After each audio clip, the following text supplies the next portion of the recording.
Hello दोस्तों, नमस्कार। एक बार फिर से स्वागत है आपका चाणक्य ग्रुप ऑफ इकोनॉमिक्स में। दोस्तों, आज के इस वीडियो सेशन में डिस्कस करेंगे Indian economy current. Indian economy UGC NET plus PGT economics इन दोनों के लिए इंपॉर्टेंट है, क्योंकि कुछ कुछ क्वेश्चंस यहाँ से करंट इकोनॉमी के पूछे जाते हैं। रिसेंट एग्जामिनेशन की बात करें जो मार्च 2023 में हुआ था, उसमें भी आप लोग यहाँ से क्वेश्चंस देखोगे। स्पेशली हम लोग टारगेट करेंगे लास्ट 6 मंथ्स की जो करंट अपडेट्स हैं इकोनॉमी से रिलेटेड वो। बेसिकली ये जो 10 टॉपिक्स हैं इनको हम कवर करने की कोशिश करेंगे। कुछ चीजें इसमें से ऐड होंगी और कुछ चीजें इसमें मिसिंग होंगी। फिर भी जो हम लोग मेन चीजें देखेंगे वो डिस्कस करेंगे ministry of finance, department of economics, जो मंथली इकोनॉमिक रिपोर्ट्स होती है उसको एनालिसिस करेंगे। मार्च 2023 की रिपोर्ट, ये जो रिपोर्ट है ऑथेंटिक है और डाटा ऑथेंटिक है। यूजीसी यहीं से डाटा क्वेश्चन या फिर क्वेश्चनिंग पूछता है। चलिए, जो अपकमिंग टॉपिक्स रहेंगे वो रहेंगे हमारे नेक्स्ट फॉरेन ट्रेड पॉलिसी 2015 से 20, यहाँ से क्वेश्चंस आए थे रिसेंटली यूजीसी नेट में स्पेसिफिक। और 2023 की फॉरेन ट्रेड पॉलिसी है उसको भी हम थोड़ा सा डिस्कस करेंगे। बजट एलोकेशन, इस साल बजट में कौन कौन सी मेजर स्कीम्स और कितना एलोकेशन हुआ वो डिस्कस करने वाले हैं नेक्स्ट अपकमिंग टॉपिक्स में। ट्रेजरी बिल्स, यहाँ पे क्वेश्चंस आए थे तो ट्रेजरी बिल्स को डिस्कस करेंगे। Different types of multiplier, tax multiplier, investment multiplier, foreign trade multiplier, ये डिस्कस करेंगे हम आने वाले वीडियो सेशंस में। चलिए, तो ministry of finance, department of economic affairs, March 2023 की जो रिपोर्ट है उसको हम लोग रिव्यू करेंगे। बेसिकली कुछ कुछ जो चीजें हैं हमने इसमें से ऐड की हुई हैं जो बिल्कुल ऑथेंटिक है, और कुछ चीजें आपको एडिशनल मिलेंगी जो एडिशनल बाहर से ऐड की गई हैं। चलिए, तो मिनिस्ट्री ऑफ फाइनेंस के अंदर 5 डिपार्टमेंट आते हैं, ये भी देख लीजिएगा, कई बार क्वेश्चन आ सकता है।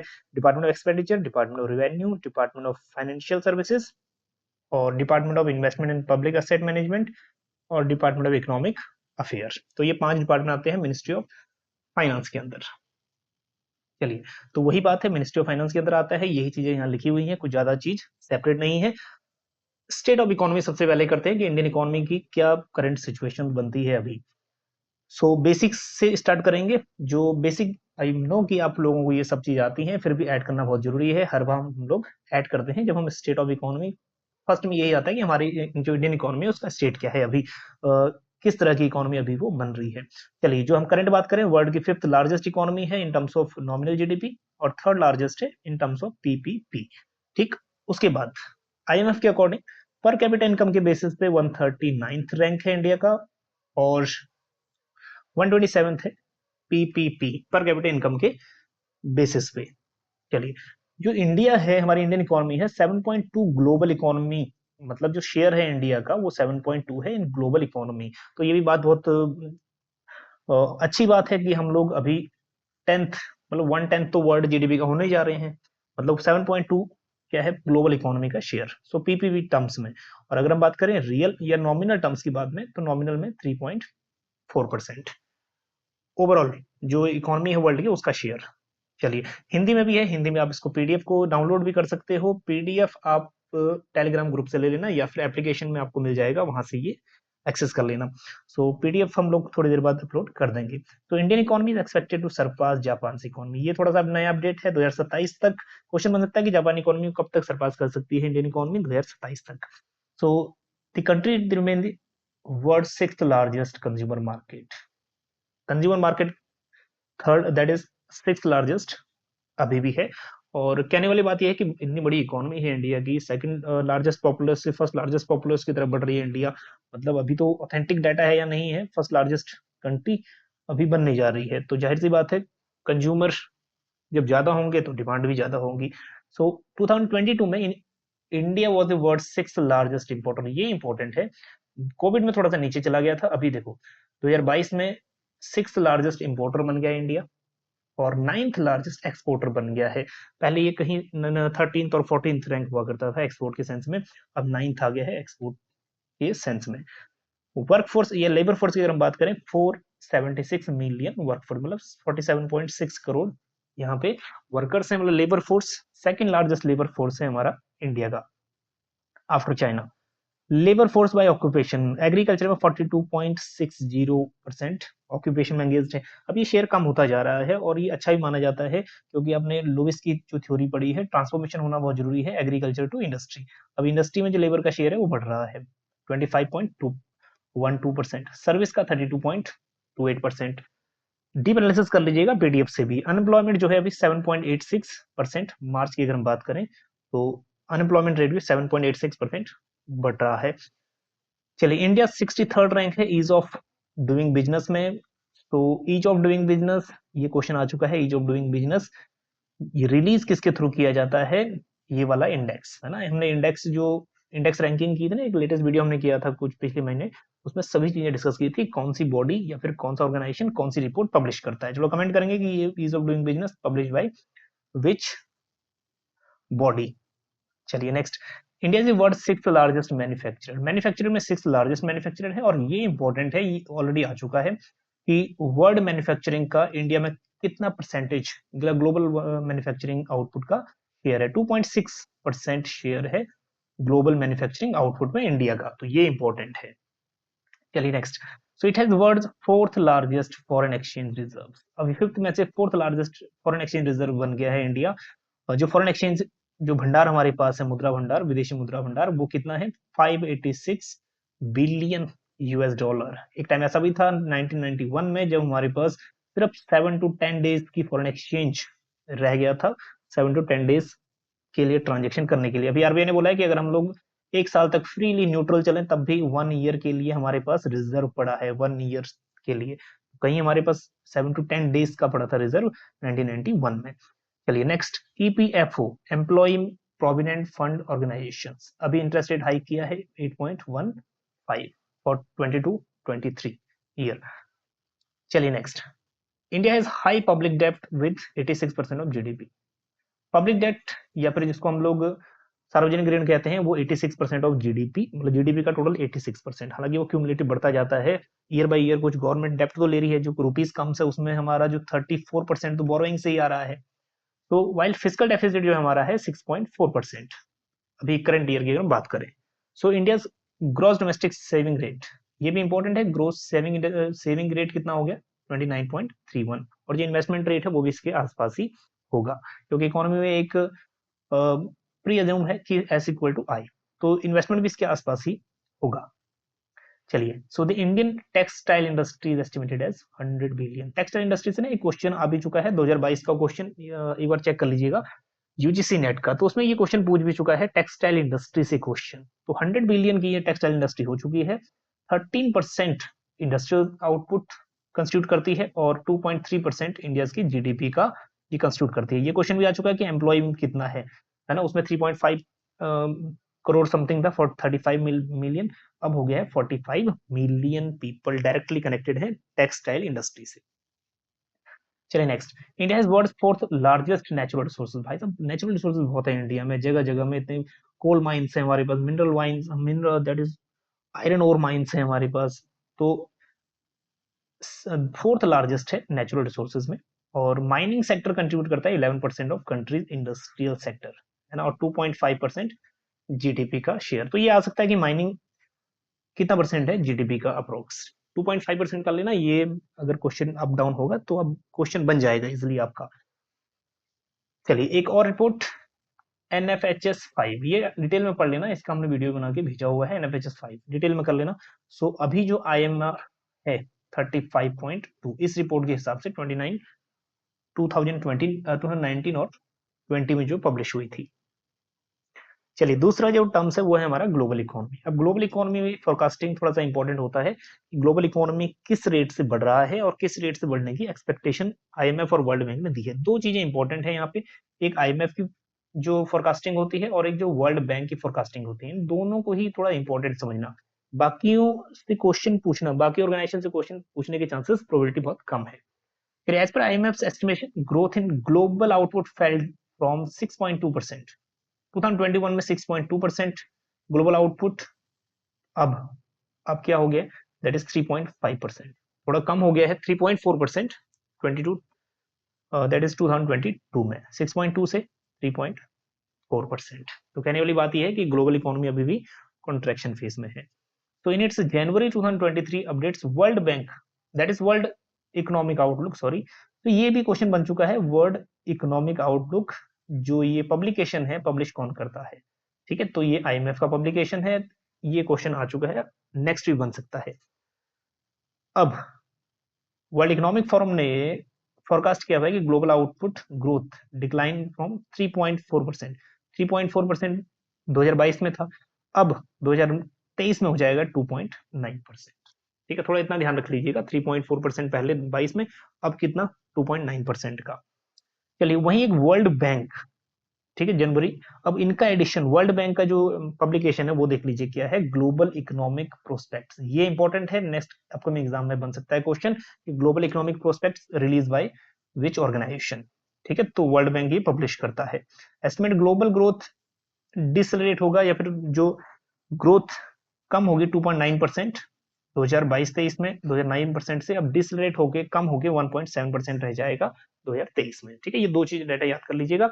ये बिल्कुल, एक तो आईएमएफ का है, ठीक है, वर्ल्ड इकोनॉमिक फोरम, और दूसरा आपका जीईपी का है, वर्ल्ड बैंक जनवरी। ठीक है, वर्ल्ड बैंक के जो पब्लिकेशन है।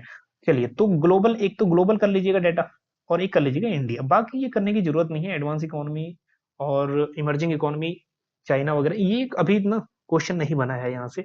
इंडिया का और वर्ल्ड का, ये दो कर लीजिएगा नोट डाउन, ये दो इंपॉर्टेंट है। ग्लोबल, ठीक है, 1.7 2023 के लिए फोरकास्ट, और इंडिया 6.6। चलिए, थर्ड में करते हैं एक्सटर्नल सेक्टर। अब एक्सटर्नल सेक्टर का मतलब है कि बाहर हमारा एक्सपोर्ट, इंपोर्ट और करंट अकाउंट डेफिसिट, सरप्लस। तो अभी तक तो इंडिया का जो करंट अकाउंट डेफिसिट है ना, यही सबसे ज्यादा रहा है, current account deficit plus physical deficit. तो क्या टर्म्स बनता है, ये एग्जाम में आ चुका है, it is called twin deficit. ठीक, तो क्वेश्चन यहाँ से जो एक्सटर्नल सेक्टर है यहाँ से बन सकते हैं, फिजिकल डेफिसिट हो गया या फिर आपका प्राइमरी डेफिसिट, ये तो बनता ही बनता है। तो करंट अकाउंट डेफिसिट भी देख लीजिए, 2.2% Q3। ठीक है, ये रहा है 2.2%, एंड और फिजिकल ईयर 23। हालांकि क्वेश्चन ये क्वार्टर वाइज भी पूछ सकता है, यूजी से कोई भरोसा नहीं है कहां से क्वेश्चन पूछ ले। तो Q3 का देख लीजिएगा, Q3 का है ये, physical year 23, 2.2% compare to 3.7%। Q2 में 3.7 था, 2.7% इन करस्पॉन्डिंग क्वार्टर प्रीवियस ईयर, और प्रीवियस ईयर में 2.7। मानने वाली बात, सिर्फ समझने वाली बात ये है कि ये वाली Q3 में 2.2 और Q2 में 3.7 CAD। चलिए, एक टर्म्स और थोड़ा सा इंपॉर्टेंट है, एफटीपी, फॉरेन ट्रेड पॉलिसी 2023 की जो पॉलिसी है। हालांकि 2015 से लेके 2020 तक पॉलिसी चल रही थी फॉरेन ट्रेड पॉलिसी, अभी एक नई पॉलिसी गवर्नमेंट ने अनाउंस की है। जो इकोनॉमिक रिव्यू इस बार किया है मार्च का, उसमें थोड़ा डिस्कशन हुआ है इसके बारे में। जो ये फॉरेन ट्रेड पॉलिसी, इसका मेन एम रहेगा, एक्सपोर्ट जो है हमारा 2 ट्रिलियन हो जाना चाहिए, 2 ट्रिलियन US डॉलर बाय 2030। That one is important. जब भी कोई ऐसी बड़ी बड़ी अनाउंसमेंट होती है ना, वो एग्जामिनेशन में आने के चांसेस बढ़ जाते हैं, तो इसको अंडरएस्टिमेट बिल्कुल मत करिएगा, कंसिडर मोस्ट IMP।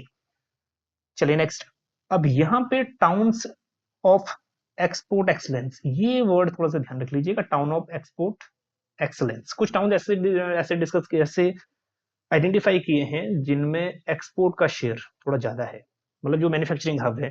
अब उनमें 4 और चीजें ऐड होगी, फरीदाबाद, मिर्जापुर, मुरादाबाद एंड वाराणसी। ये 4 टाउन्स और ऐड हो गए, 39 टाउन्स एग्जिस्टिंग ऑलरेडी है। चलिए, और ये जो फॉरेन ट्रेड पॉलिसी है, ये 5 ट्रिलियन इकोनॉमी बनाने में मदद करेगी 2030 से पहले। तो 5 ट्रिलियन इकोनॉमी का तो सपना है ही है इंडिया का। चलिए, अब इसमें देखो की अप्रोच टू, अब इसमें 4 चीजें, ये 4 पिलर्स हैं। ये पिलर्स का ना गवर्नमेंट यूजीसी बेसिकली पूछ लेता है कि इनमें से कितने पिलर्स थे, जैसे पीएम गति शक्ति के कितने पिलर्स थे या इंजन्स कितने थे।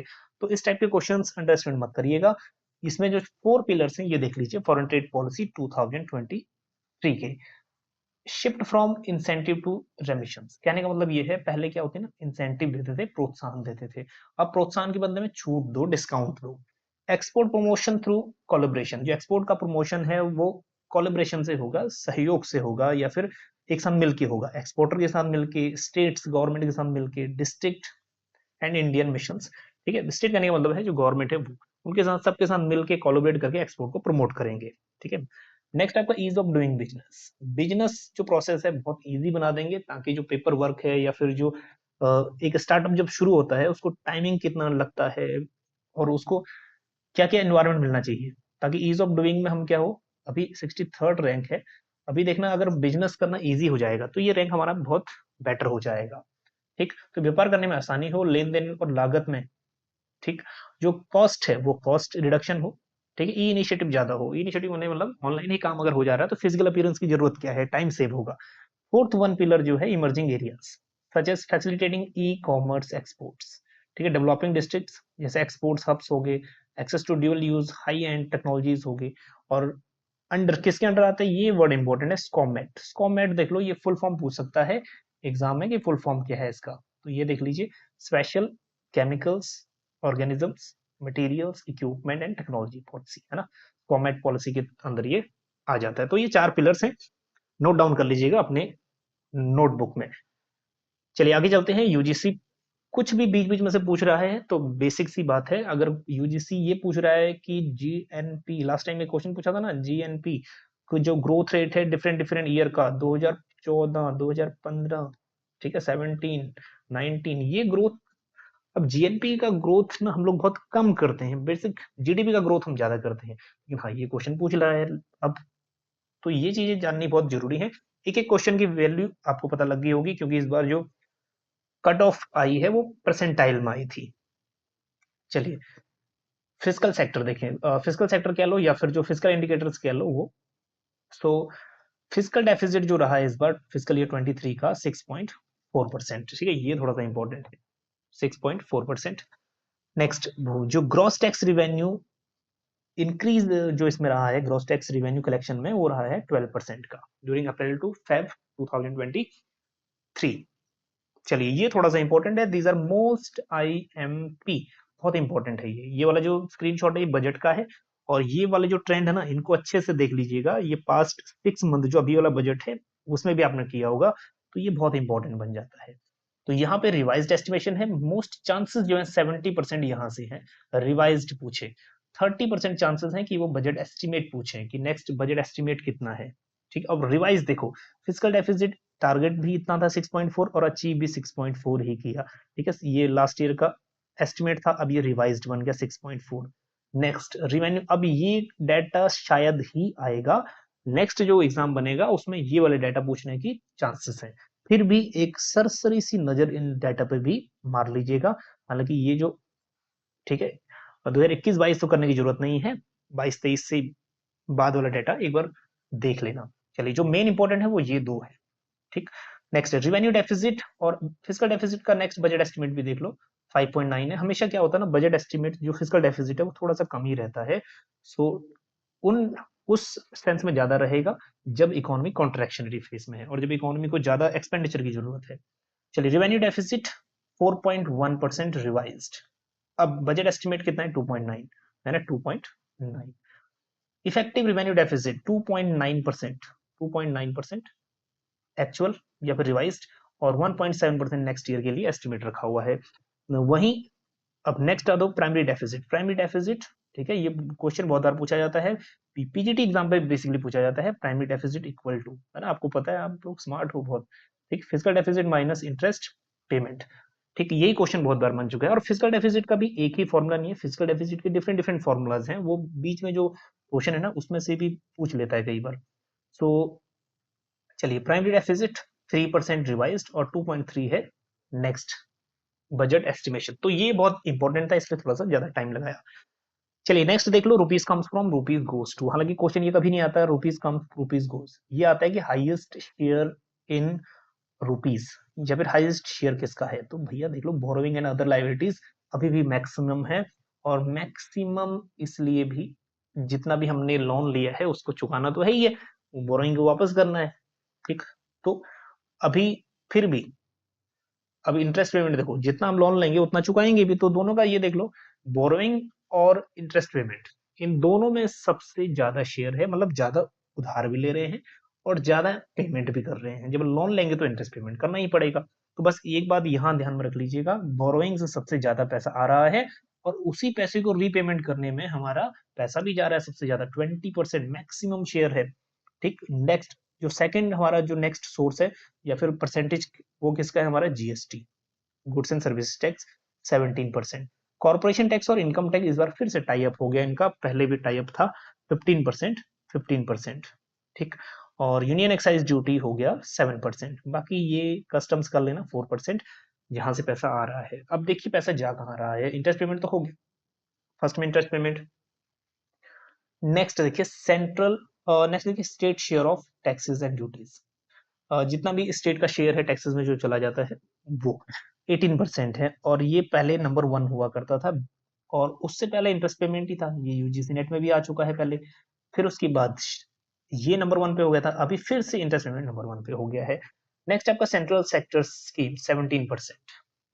ठीक, तो ये finance commission and other transfers 9%, defence में 8%, सब्सिडी में 7%। इनका सीक्वेंस आ सकता है कि interest payment is more than, ठीक है, स्टेट शेयर, तो ये सीक्वेंस आ सकता है। Then centrally shared, central sector sponsored schemes, तो ये ऐसा इनका जो सीक्वेंस बनेगा वो कर लेना। चलिए एक ये इंपॉर्टेंट है, composition of tax profiles of union government physical year 23 का है। टैक्स टैक्स में सबसे ज्यादा 28%, ये टैक्सेस ओवरऑल टैक्सेस जो है ना डायरेक्ट इनडायरेक्ट, उसमें सबसे ज्यादा इनकम हुई 28% जीएसटी से। फिर हुआ सेंट्रल जो आपका कॉर्पोरेशन इनकम टैक्स है, मतलब कॉर्पोरेशन टैक्स है 26%, और पर्सनल इनकम टैक्स से भी 26% ही हुआ। ठीक है, और यूनियन एक्साइज ड्यूटी 12%, कस्टम्स हो गए 8%। तो ये कंपोजिशन जो है ना, ये इसको याद रखिएगा, इसका सीक्वेंस आना मतलब कि ये मोस्ट इंपॉर्टेंट है। इसका जो ट्रैक रिकॉर्ड रहा है इस क्वेश्चन, इस टाइप के क्वेश्चन का, वो जबरदस्त रहा है। लेकिन एक बात ये भी माइंड में देख लीजिएगा, अभी रिसेंट ट्रेंड ये चला है यूजीसी का और डिफरेंट एग्जामिनेशन का, कोई क्वेश्चन डायरेक्ट नहीं आ रहा है। उसका रीजन भी हम आपको बता चुका हूँ पहले एग्जाम्स में, क्योंकि सेंटर में कुछ कुछ सेंटर्स ऐसे हैं जिनमें धोखाधड़ी हो रही है। अब यूजीसी क्या कर रहा है, ऐसे क्वेश्चन बना रहा है जो डायरेक्ट सर्च मारने पे भी आप उनके आंसर नहीं फाइंड आउट कर पाओ। क्वेश्चन इसी में से आएगा, लेकिन वो 2-3 स्टेटमेंट दे देगा साथ साथ, है ना। तो मैक्सिमम क्वेश्चन आपको डायरेक्ट नहीं मिल रहे, अब पहले डायरेक्ट मिलते थे। चलिए, तो आपको प्रिपरेशन भी उसी हिसाब से अब करनी पड़ेगी।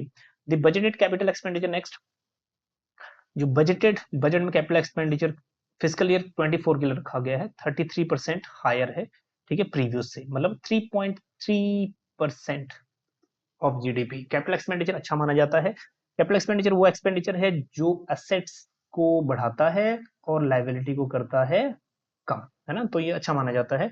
तो 3.3% ऑफ जीडीपी। चलिए next, so central has also announced, अब कैपिटल एक्सपेंडिचर को बढ़ाने के लिए, असेट्स बढ़ाने के लिए, लायबिलिटी कम करने के लिए गवर्नमेंट ने एक स्कीम अनाउंस की है कि 50 ईयर इंटरेस्ट फ्री लोन्स। ये स्टेटमेंट वाइज क्वेश्चन बन सकता है। तो गवर्नमेंट ने क्या इंसेंटिव दिया है, 50 ईयर आपको कोई इंटरेस्ट पे नहीं करना है, ठीक, और किस स्कीम के अंदर, under the scheme for special assistant to state for capital investment. Capital investment के लिए आपको एक स्पेशल विंडो ओपन कर दिया 50 साल के लिए, ठीक, आपको इंटरेस्ट फ्री लोन।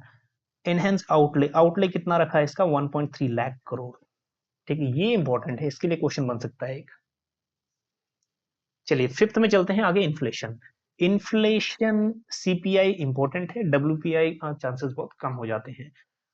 सीपीआई अगर हम पर्टिकुलर मार्च की बात करें तो वो है अभी 5.7, जो 15 मंथ लो माना गया है 5.7। बात याद रखें, डब्ल्यूपीआई जो कैलकुलेट होता है वीकली बेसिस पे होता है, और सीपीआई जो कंज्यूमर प्राइस इंडेक्स है वो होता है हमारा मंथली बेसिस पे, है ना। तो ये जो मंथली है ये मार्च मंथ का है। अगर इसको हम ओवरऑल एनुअल कैलकुलेट करें तो ये 5.5 था फिजिकल ईयर 22 में, 6.7 हो गया फिजिकल ईयर 23 में। तो यहाँ से ये इंपॉर्टेंट है, और क्वेश्चन कहीं ये ना पूछ ले कि मार्च में कितना था, तो ये भी इंपॉर्टेंट है 5.7। चलिए डब्ल्यूपीआई इन्फ्लेशन अगर हम बात करें मार्च की, तो ये थोड़ा सा डाउन गया है 1.3%। चलिए अब आगे देखते हैं आईएमएफ क्या एस्टिमेट कर रहा है, ग्लोबल इन्फ्लेशन कितना एक्सपेक्टेड टू फॉल फ्रॉम 8.8 से 6.6% रहने के चांसेस हैं ग्लोबल इन्फ्लेशन के। ठीक, नेक्स्ट 3.5% पहले हुआ करता था 2017 से 19 के बीच में। सो कोविड के बाद एकदम से इन्फ्लेशन बढ़ा था, ग्लोबल इन्फ्लेशन काफी बढ़ा था। सो वर्ल्ड बैंक वही प्रोजेक्ट कर रहा है सीपीआई इन्फ्लेशन 5.2, ठीक है, 2023 में, और 15 से लेके 19 तक जो एवरेज रहा था 2.3 रहा था।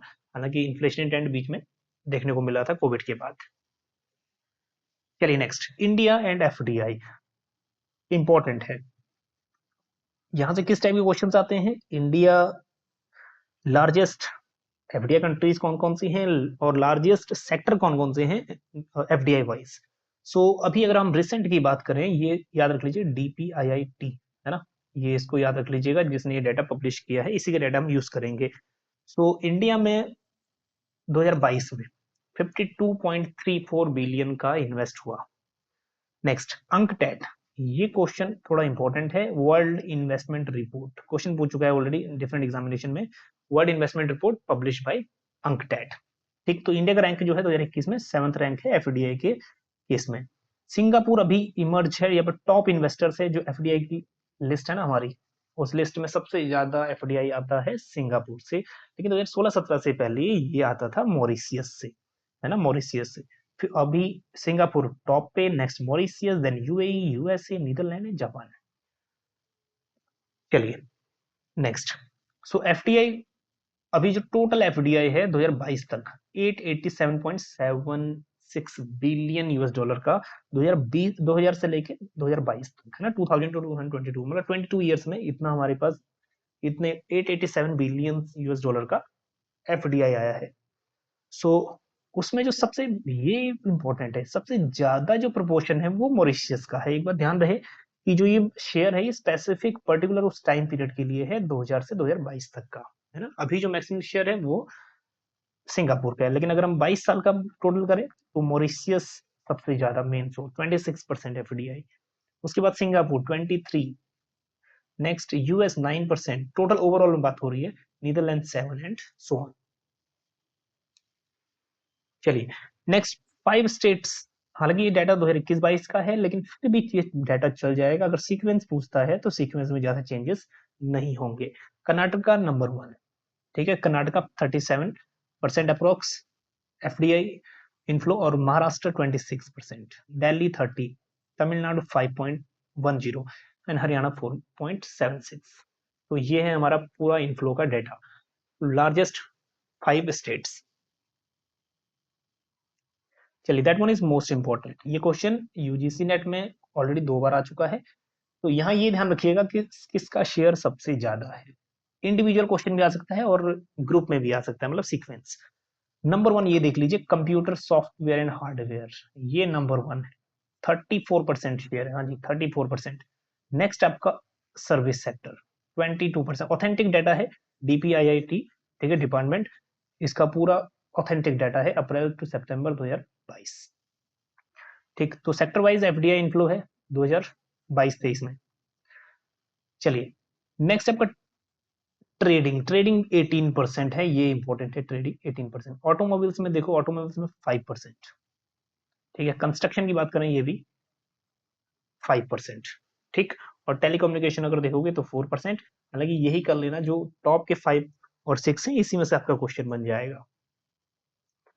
चलिए, तो ये जो समरी थी टॉप जो 5 की, ये वाली थी, इसको अच्छे से कर लीजिएगा। चलिए 7th की तरफ मूव करते हैं। 7th पॉइंट अब है हमारा आरबीआई मॉनेटरी पॉलिसी। आरबीआई की मॉनेटरी पॉलिसी अप्रैल 2023 में मॉनेटरी पॉलिसी कमेटी का रिव्यू हुआ, उसमें अनचेंज रखा है, ठीक है, रेपो रेट। तो इस जो ये वाली एमपीसी थी इसमें कोई चेंज नहीं हुआ रेपो रेट में। चलिए, सो मेन जो हाइलाइट्स थे उसके ये देख लो कौन कौन सी हाइलाइट्स थी। जीडीपी ग्रोथ प्रोजेक्शन 2024 के लिए इन्होंने दिया है 6.5% का, अर्लियर था 6.4%, ठीक है। नेक्स्ट, अब ये कि आरबीआई कह रहा है कि सेंट्रलाइज्ड एक पोर्टल हम लोग डेवलप करेंगे across multiple banks for unclaimed deposits. जो अनक्लेम्ड डिपॉजिट्स हैं या फिर जो डोरमेंट्स अकाउंट हैं जिनकी कोई भी प्रोसेस नहीं होता, जिन अकाउंट में कोई एक्टिविटी नहीं होती, ठीक है, वो अनक्लेम्ड डिपॉजिट जो है उसको मॉनिटर करने के लिए एक पोर्टल बनाएंगे। नेक्स्ट कह रहे हैं कि gulf corporation, that is corporation councils countries जो हैं जैसे ईरान, इराक, कुवैत, जो ऑयल एक्सपोर्टिंग कंट्रीज है, ओपेक कंट्रीज, वहां से मेन सोर्स है रेमिटेंसेस का। ये क्वेश्चन बनता है, ठीक। रेमिटेंसेस का मेन सोर्स ये कंट्रीज है, गल्फ कंट्रीज। रेमिटेंसेस होता है जो हमारी कोई रिलेटिव्स हैं या फिर हमारी कोई भाई बहन बाहर बाहर से पैसा भेज रहे हैं हमें इंडिया में, तो रेमिटेंसेस का मेन सोर्स ये गल्फ कंट्रीज, ठीक है। 107.2 बिलियन यूएस डॉलर अभी तक, ठीक, इनफ्लो हो चुका है इन टर्म्स ऑफ रेमिटेंसेस। चलिए नेक्स्ट, करंट अकाउंट डेफिसिट, और जो नेक्स्ट हमारा जो करंट अकाउंट डेफिसिट है या फिजिकल डेफिसिट है वो थोड़ा मॉडरेट रहा है, ज्यादा नहीं रहा है। 2.2 अगर बात करें करंट अकाउंट डेफिसिट, और फिजिकल ईयर डेफिसिट 6.4 4%, है ना। ये Q3 की बात है, करंट अकाउंट डेफिसिट। चलिए नेक्स्ट करें तो maintain the agile approach to liquidity management. Liquidity manage करने के लिए एक चुस्त दृष्टिकोण, मतलब एक होती है ना कि चुस्त, मतलब हम उस पर काफी वॉच कर रहा है आरबीआई, और मेन काम उसका यही है, मॉनेटरी जितना भी एक्सपेंशन है उसको देखना, एक्सपेंशन है या फिर कॉन्ट्रैक्शन है। चलिए अब आगे बात करते हैं। चलिए रेपो रेट की अगर बात करें 6.5% पर अनचेंज रखा है। इन्फ्लेशन आउटलुक, इन्फ्लेशन मॉडरेट 5.7% दिसंबर में और 22 में, और 5.9% नवंबर।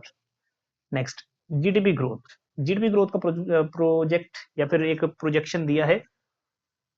हालांकि ये प्रोजेक्शन नहीं है, ये in terms of real gross domestic product जो हमारा एक्चुअल हुआ है वो आरबीआई ने बोला कि 7%। हालांकि यहाँ पे जो प्रोजेक्शन दिया है नेक्स्ट ईयर का या फिर एस्टिमेट दिया है 6.5% का। हालांकि जो डाटा सीएसओ का है ना वो बिल्कुल एक्चुअल माना जाता है।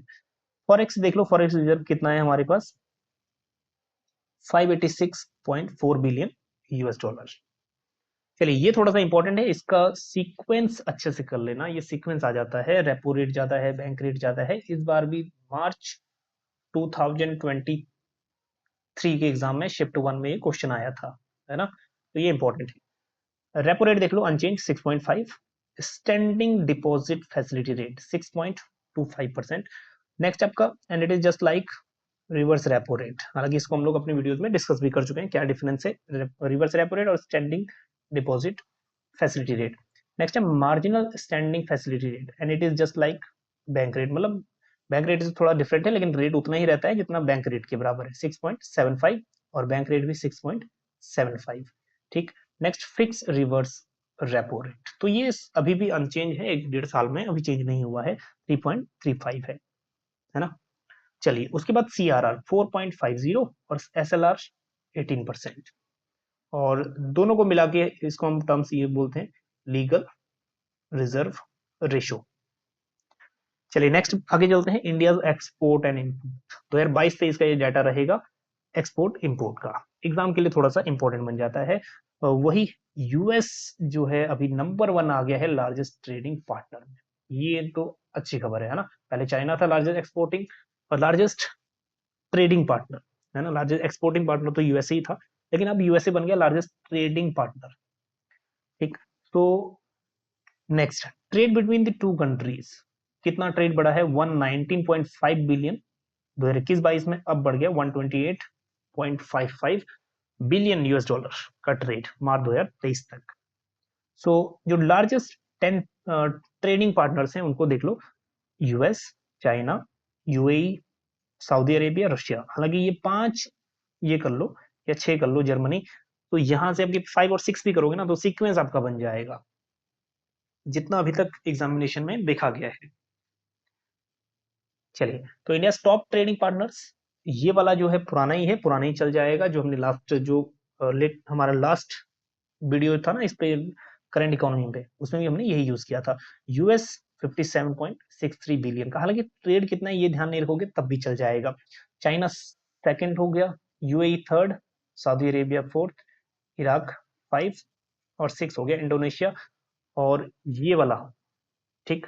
तो इसको ये क्योंकि ministry of commerce and industry है, अगर आप इसको निगलेक्ट भी करते हो तो ये वाला जो है ऑथेंटिक है। अब जो ये वाला डाटा है ना इस पे आप बिल्कुल रिलाई करो, ministry of commerce and industry का डाटा है, बिल्कुल ओरिजिनल डाटा है। चलिए उसके बाद अगेन ये भी ऑथेंटिक है, export partner largest export that is largest export commodities, sorry. तो एक्सपोर्ट कमोडिटीज में ये देख लो कि सबसे ज्यादा जो 5 है ना मोस्ट एक्सपोर्टेबल कमोडिटीज, वो देख लो, इंजीनियरिंग गुड्स नंबर 1 पे आ गया 23.97, पेट्रोलियम प्रोडक्ट फर्स्ट पे हुआ करता था एक्सपोर्ट के सेंस में, अब आ गया सेकंड, ठीक है 87, that is 18.64। Gems and jewellery ये आ गया rank third 11.17, organic and inorganic chemicals 7.15, drugs and pharmaceuticals जो fifth that is 6.29, engineering goods उसके बाद है। तो ये 5 और 6 करोगे ना तो आपकी थ्योरी सारी बन जाएगी। नेक्स्ट तो एक क्वेश्चन इसी से रिलेटेड और है, और ये भी ऑथेंटिक है बिल्कुल। अभी जो export as percentage of GDP है, हमारा जीडीपी का जो एक्सपोर्ट शेयर है वो कितना है 21.5%। जीडीपी में 21.5% जो शेयर है वो एक्सपोर्ट्स का है, मतलब एक्सपोर्ट से पैसा आता था, पहले आता है, लेकिन पहले ये कम था। 1950-51 में सिर्फ 6.4% था। चलिए लार्जेस्ट इंपोर्ट कमोडिटीज, अगेन यहाँ पे फर्स्ट है, क्योंकि हम लोग पेट्रोलियम प्रोडक्ट्स हम लोग ज्यादा यूज कर रहे हैं, हमारे पास पेट्रोलियम की ज्यादा रिसोर्स नहीं है, तो इसलिए नंबर 1। पहले ये शेयर 36-37% हुआ करता था। 26 इलेक्ट्रॉनिक गुड्स हैं 11.59। सेकंड गोल्ड हो गया, गोल्ड हम लोग इंपोर्ट कर रहे हैं और उसी की ज्वेलरी बना के एक्सपोर्ट कर रहे हैं, है ना, 6.17। उसके बाद machinery electrical and non electrical 6.04। Coke liquids ये हो गया 5.7। तो 5 और 6 इसके भी कर लेना इंपोर्ट कमोडिटीज। क्या ना सीक्वेंस पूछ लेता है ये। चलिए आगे चलते हैं। इंडस्ट्री में सबसे ज्यादा जो इंपॉर्टेंट रहता है वो एमएसएमई का डाटा रहता है। ये क्वेश्चन अब प्रीवियस ईयर क्वेश्चन बहुत बार पूछ चुका है। पहले क्या होता था, इन्वेस्टमेंट मैन्युफैक्चरिंग सेक्टर में सर्विस सेक्टर में अलग अलग होता था, लेकिन कंबाइंड है। अब क्या है, कंबाइंड। ठीक, तो दो चीजें आपको याद रखनी है, एक तो इन्वेस्टमेंट की लिमिट कितनी है, और दूसरा टर्नओवर कितना है। तो एनुअल टर्नओवर, तो यहां देखो माइक्रो सेक्टर में, ठीक, micro small and medium enterprise, तो micro enterprise investment 1 crore, less than 1 crore, और उसके बाद जो एनुअल टर्नओवर है is less than 5 crore. Small में मतलब आप ये मान के चलिएगा 5 मल्टीपल कर दीजिएगा, सिंपल। अगर आपको सिर्फ यही याद रहता है तो इसका सिर्फ टर्नओवर 5 मल्टीपल करिएगा। स्मॉल इंडस्ट्रीज, चाहे वो सर्विस हो चाहे वो मैन्युफैक्चरिंग हो, 10 करोड़ इन्वेस्टमेंट लिमिट और मल्टीप्लाई 5, दैट इज 50 करोड़ हो गया हमारा टर्नओवर। मीडियम एंटरप्राइज वो है जिनका इन्वेस्टमेंट 50 करोड़ तक और 250 करोड़ तक हो गया टर्नओवर। तो सिंपल लॉजिक है, 5 को मल्टीप्लाई कर दीजिएगा, ये याद रख लीजिएगा 1, 10, 50। चलिए नेक्स्ट में जो इंपॉर्टेंट है वो है आपका आईआईपी। ठीक, तो इसमें इंडस्ट्रियल सेक्टर, पहले सबसे पहले इंडस्ट्रियल सेक्टर देख लो, उसके बाद आईआईपी पे मूव करेंगे। तो इंडस्ट्रियल सेक्टर में शेयर देख लो, जीडीपी का जो शेयर है इंडस्ट्रियल सेक्टर का स्पेसिफिक 30% अप्रोक्स। उसमें माइनिंग सबसे ज्यादा जो कंस्टिट्यूट करता है, मैन्युफैक्चरिंग, ठीक है 17.3, mining and enquiring 2.3, electricity 2.3, construction 8.1। साथ में ग्रोथ भी है, एक बार ग्रोथ पे भी नजर जरूर मार लेना। चलिए नेक्स्ट वन इज आईआईपी। जो वेटेज है ना, ये देख लो, ये तो सीक्वेंस पूछता है, किसका सीक्वेंस ज्यादा है किसका सीक्वेंस कम है। ठीक, तो ये सीक्वेंस अच्छे से कर लेना। आइटम्स ग्रुप तो अभी तक नहीं पूछा है कि कितने आइटम्स है, लेकिन ये जरूर पूछा है 2011-12 का जो बेस है इसमें वेटेज इसका, तो प्राइमरी गुड्स का वेटेज सबसे ज्यादा है 34.04। Next intermediate goods 17.22, capital goods 8.22, infrastructure and construction goods 12.3, and again consumer durable और कंज्यूमर नॉन ड्यूरेबल, ठीक, 12 एंड 15 रिस्पेक्टिवली। चलिए again that one is most important, पिछले बहुत सारे क्वेश्चन यहाँ से बन चुके हैं यूजीसी में और पीजीटी लेवल पे भी, है ना। DSSS भी इस टाइप के क्वेश्चंस पूछता ही है, और अदर पीजीटीज में भी चांसेस पूरे हैं यहाँ से क्वेश्चन आने की। चलो यहाँ से देख लो, माइनिंग जो है सिर्फ एक ही आइटम उसके अंदर है, और इलेक्ट्रिसिटी में भी एक ही आइटम है, बल्कि मैन्युफैक्चरिंग के अंदर है 405 आर्टिकल्स, है ना। अभी इसको छोड़ दीजिए, बेस ईयर 2004-5 का वेटेज नहीं पूछेगा। अब वेटेज यहाँ से देखो, सबसे नंबर 1 पे आता है मैन्युफैक्चरिंग 77.6, फिर आता है हमारा माइनिंग 7 पे 14 और 14.37, उसके बाद इलेक्ट्रिसिटी 7.9, अप्रोक्स 8%। तो कई बार क्वेश्चन यूजीसी में ये भी पूछ चुका है कि इनका ग्रोथ का सीक्वेंस क्या है। वेटेज का सीक्वेंस तो बहुत बार पूछ चुका है कि वेटेज मैन्युफैक्चरिंग ज्यादा है, ठीक है, माइनिंग से, और माइनिंग ज्यादा है इलेक्ट्रिसिटी, ये तो पूछ चुका है। इनका जो ग्रोथ है ना, बस सेपरेट आप ये कर लीजिएगा, इनका ग्रोथ क्या है लास्ट ईयर का, बस आपका सारा सिस्टम क्वेश्चन बन जाएगा। चलिए लास्ट आगे मूव करते हैं एचडीआई इन इंडिया। एचडीआई में जो रैंक है 132 है, बिल्कुल लेटेस्ट रैंकिंग है 2022, हालांकि ये 2021 की जो रैंकिंग थी जो 2022 में पब्लिश हुई। ठीक, सो इंडिया देखो 0.633, पहले था 0.645 जो वैल्यू है एचडीआई, लेकिन अब थोड़ा एचडीआई कम हो गया है, एक रैंक कम हो गया है, 132 पे चला गया इंडिया आउट ऑफ 191 नेशन। तो ये क्वेश्चन पीजीटी लेवल पे इस तरह से आता है कि एचडीआई रैंक कितना है और एचडीआई में वैल्यू कितना है, तो पीजीटी लेवल पे भी इंपॉर्टेंट है। यूजीसी लेवल में क्या इंपॉर्टेंट है वो भी देख लो। यूजीसी लेवल में ये पूछता है अभी तक कि नेबरिंग का सीक्वेंस बताओ, सीक्वेंस कौन सा असेंडिंग ऑर्डर में, डिसेंडिंग ऑर्डर में। तो नेबरिंग करना बहुत जरूरी है। श्रीलंका 73, नेबरिंग में श्रीलंका अच्छी नेशन मानी गई है एचडीए के केस में। हालांकि यहाँ पे इन्फ्लेशन है, हाइपर इन्फ्लेशन है, लेकिन फिर भी। चाइना 79, फिर बांग्लादेश, बांग्लादेश हमसे बेटर स्थिति में है, ये बात काफी अचंभे वाली है। भूटान भी हमसे बेटर स्थिति में है 127, ठीक है। एंड पाकिस्तान 161, पहले 154 वगैरह कुछ लाई करता था। म्यांमार 149 और नेपाल 143, ठीक है, 143वें नंबर पे आता है। इसको अच्छे से ध्यान रख लीजिएगा। और Norway and Ireland first and second. So least में देखो नाइजर, नाइजर है लीस्ट में 0.36 लोवेस्ट है, ठीक। तो कहने वाली बात है, यहाँ पे भुखमरी भी है और नाइजर या फिर नाइजीरिया वगैरह की कंट्री की जो हालत है वो काफी पुअर है। एक रिपब्लिक ऑफ कॉन्गो है, वो भी सबसे लीस्ट में ही आता है। चलिए जाते जाते एक और इंपॉर्टेंट चीज देख लीजिए, बजट अलोकेशन। ये क्वेश्चन लास्ट एग्जाम में पूछा था, ये वाला, कि 2022-23 के बजट एस्टिमेशन में जल जीवन मिशन में कितना लोकेशन है। तो जाहिर सी बात है कि नेक्स्ट में पूछ सकता है। तो अभी 23-24 के बजट एस्टिमेशन में 70,000 का बजट एलोकेशन है, पहले 60,000 का बजट एलोकेशन था 22-23 में। चलिए next, Eklavya model residential school के लिए 5943 का, development of pharmaceutical industry 1250 crore का। नेक्स्ट, स्कीम फॉर फास्टर, मतलब जिसको हम फेम बोल रहे हैं, faster adoption and manufacturing of EV, electronic vehicle, इसके लिए बजट एलोकेट किया है 5,0172, ठीक है। लाख करोड़ में बात हो रही है, इन करोड़ में बात हो रही है स्पेशली, ठीक। नेक्स्ट, मतलब 5,172 करोड़ रुपीज। और नेक्स्ट है आपका north east special infrastructure scheme 2,491 crore, 2023-24 का ये आपको लेके चलना है नेक्स्ट अपकमिंग एग्जाम के लिए, ठीक। चलिए, तो पूरा ओवरऑल इसमें हम लोगों ने डिस्कस किए, हालांकि ये अप्रैल, ठीक है, 2023 तक का जो करंट अफेयर था वो हमने डिस्कस किया। बेसिक जो पीडीएफ है वो डाउनलोड कर लीजिएगा टेलीग्राम या फिर एप्लीकेशन से। तो जितनी भी चीजें हैं आप नोट डाउन कर लीजिए, बहुत इंपॉर्टेंट है नेक्स्ट अपकमिंग यूजीसी एग्जाम में, और प्लस आपका पीजीटी एग्जामिनेशन में इंपॉर्टेंट है ना। अगर आपका असिस्टेंट प्रोफेसर का है, सेट का एग्जाम है, उसमें भी इंपॉर्टेंट है। चलिए मिलते हैं आपको नेक्स्ट नेक्स्ट टॉपिक में। तब तक के लिए अपनी जो तैयारी है उसका लेवल जारी रखिए। मिलते हैं आपको नेक्स्ट सेशन में। बने रहिएगा चाणक्य ग्रुप ऑफ इकोनॉमिक्स के साथ। Thank you so much.